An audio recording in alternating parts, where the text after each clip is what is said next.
يا أيها الذين آمنوا إذا قمتم إلى الصلاة فاغسلوا وجوهكم وأيديكم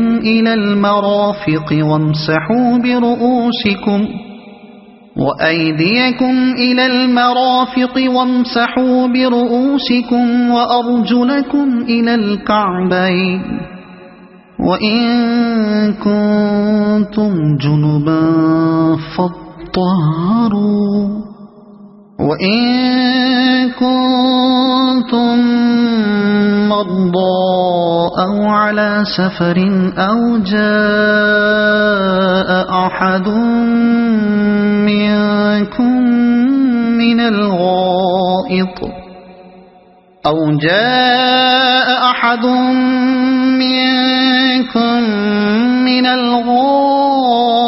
أو لامستم النساء فلم تجدوا ماء فتيمموا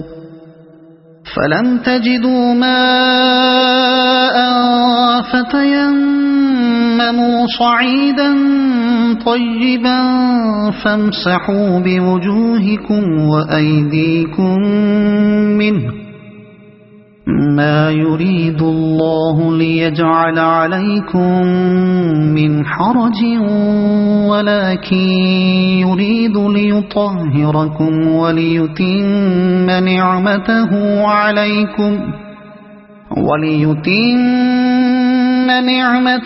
عليكم لعلكم تشكرون۔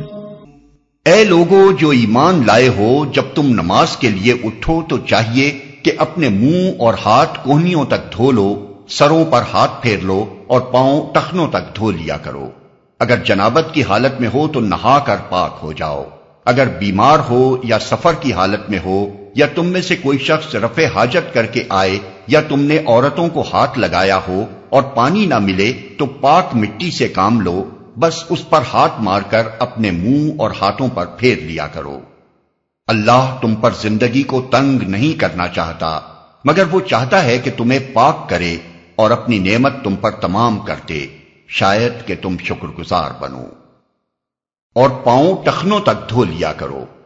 نبی صلی اللہ علیہ وسلم نے اس حکم کی جو تشریح فرمائی ہے اس سے معلوم ہوتا ہے کہ منہ دھونے میں کلی کرنا اور ناک صاف کرنا بھی شامل ہے۔ بغیر اس کے منہ کے غسل کی تکمیل نہیں ہوتی، اور کان چونکہ سر کا ایک حصہ ہیں اس لیے سر کے مسح میں کانوں کے اندرونی اور بیرونی حصوں کا مسح بھی شامل ہے۔ نیز وضو شروع کرنے سے پہلے ہاتھ دھو لینے چاہیے تاکہ جن ہاتھوں سے آدمی وضو کر رہا ہو وہ خود پہلے پاک ہو جائیں۔ نہا کر پاک ہو جاؤ۔ جنابت خواہ مباشرت سے لاحق ہوئی ہو یا خواب میں مادہ منویہ خارج ہونے کی وجہ سے، دونوں صورتوں میں غسل واجب ہے۔ اس حالت میں غسل کے بغیر نماز پڑھنا یا قرآن کو ہاتھ لگانا جائز نہیں۔ اور اپنی نعمت تم پر تمام کر دے۔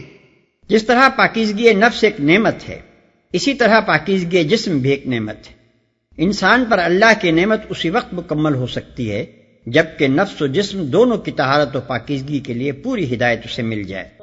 وَاذْكُرُوا نِعْمَةَ اللَّهِ عَلَيْكُمْ وَمِيثَاقَهُ الَّذِي وَاثَقَكُم بِهِ إِذْ قُلْتُمْ سَمِعْنَا وَأَطَعْنَا وَاتَّقُوا اللَّهَ إِنَّ اللَّهَ عَلِيمٌ بِذَاتِ الصُّدُورِ۔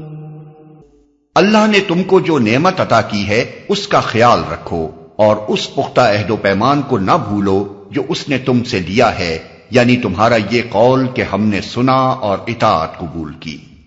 اللہ سے ڈرو، اللہ دلوں کے راز تک جانتا ہے۔ اللہ نے تم کو جو نعمت عطا کی ہے، یعنی یہ نعمت کہ زندگی کی شاہراہ مستقیم تمہارے لیے روشن کر دی اور دنیا کی ہدایت و رہنمائی کے منصب پر تمہیں سرفراز کیا۔ يا أيها الذين آمنوا كونوا قوامين لله شهداء بالقسط ولا يجرمنكم شنآن قوم على ألا تعدلوا اعدلوا هو اقرب للتقوى واتقوا اللہ ان اللہ خبیر بما تعملون۔ اے لوگو جو ایمان لائے ہو، اللہ کی خاطر راستی پر قائم رہنے والے اور انصاف کی گواہی دینے والے بنو۔ کسی گروہ کی دشمنی تم کو اتنا مشتعل نہ کر دے کہ انصاف سے پھر جاؤ۔ عدل کرو، یہ خدا ترسی سے زیادہ مناسبت رکھتا ہے۔ اللہ سے ڈر کر کام کرتے رہو، جو کچھ تم کرتے ہو اللہ اس سے پوری طرح باخبر ہے۔ وعد اللہ الذین آمنوا وعملوا الصالحات لهم مغفرة وأجر عظیم والذین كفروا وكذبوا بآیاتنا أولئک اصحاب الجحیم۔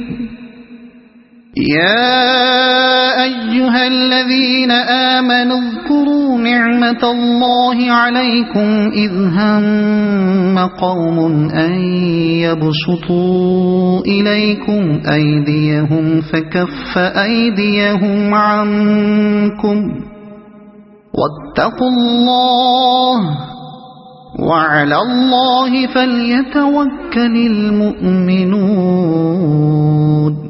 جو لوگ ایمان لائیں اور نیک عمل کریں، اللہ نے ان سے وعدہ کیا ہے کہ ان کی خطاؤں سے درگزر کیا جائے گا اور انہیں بڑا اجر ملے گا۔ رہے وہ لوگ جو کفر کریں اور اللہ کی آیات کو جھٹلائیں تو وہ دوزخ میں جانے والے ہیں۔ اے لوگو جو ایمان لائے ہو، اللہ کے اس احسان کو یاد کرو جو اس نے ابھی حال میں تم پر کیا ہے، جبکہ ایک گروہ نے تم پر دست درازی کا ارادہ کر لیا تھا، مگر اللہ نے ان کے ہاتھ تم پر اٹھنے سے روک دیے۔ اللہ سے ڈر کر کام کرتے رہو۔ ایمان رکھنے والوں کو اللہ ہی پر بھروسہ کرنا چاہیے، مگر اللہ نے ان کے ہاتھ تم پر اٹھنے سے روک دیے۔ اشارہ ہے اس واقعے کی طرف جسے حضرت عبداللہ ابن عباس رضی اللہ عنہما نے روایت کیا ہے کہ یہودیوں میں سے ایک گروہ نے نبی صلی اللہ علیہ وسلم اور آپ کے خاص صحابہ کو کھانے کی دعوت پر بلایا تھا اور خفیہ طور پر یہ سازش کی تھی کہ اچانک ان پر ٹوٹ پڑیں گے اور اس طرح اسلام کی جان نکال دیں گے، لیکن عین وقت پر اللہ کے فضل سے نبی صلی اللہ علیہ وسلم کو اس سازش کا حال معلوم ہو گیا اور آپ دعوت پر تشریف نہ لے گئے۔ کیونکہ یہاں سے خطاب کا رخ بنی اسرائیل کی طرف پھر رہا ہے، اس لیے تمہید کے طور پر اس واقعے کا ذکر فرمایا گیا ہے۔ یہاں سے جو تقریر شروع ہو رہی ہے اس کے دو مقصد ہیں۔ پہلا مقصد یہ ہے کہ مسلمانوں کو اس روش پر چلنے سے روکا جائے جس پر ان کے پیش رو اہل کتاب چل رہے تھے، چنانچہ انہیں بتایا جا رہا ہے کہ جس طرح آج تم سے عہد لیا گیا ہے اسی طرح کل یہی عہد بنی اسرائیل سے اور مسیح علیہ السلام کی امت سے بھی لیا جا چکا ہے۔ پھر کہیں ایسا نہ ہو کہ جس طرح وہ اپنے عہد کو توڑ کر گمراہیوں میں مبتلا ہوئے اسی طرح تم بھی اسے توڑ دو اور گمراہ ہو جاؤ۔ دوسرا مقصد یہ ہے کہ یہود اور نصارہ دونوں کو ان کی غلطیوں پر متنبہ کیا جائے اور انہیں دین حق کی طرف دعوت دی جائے۔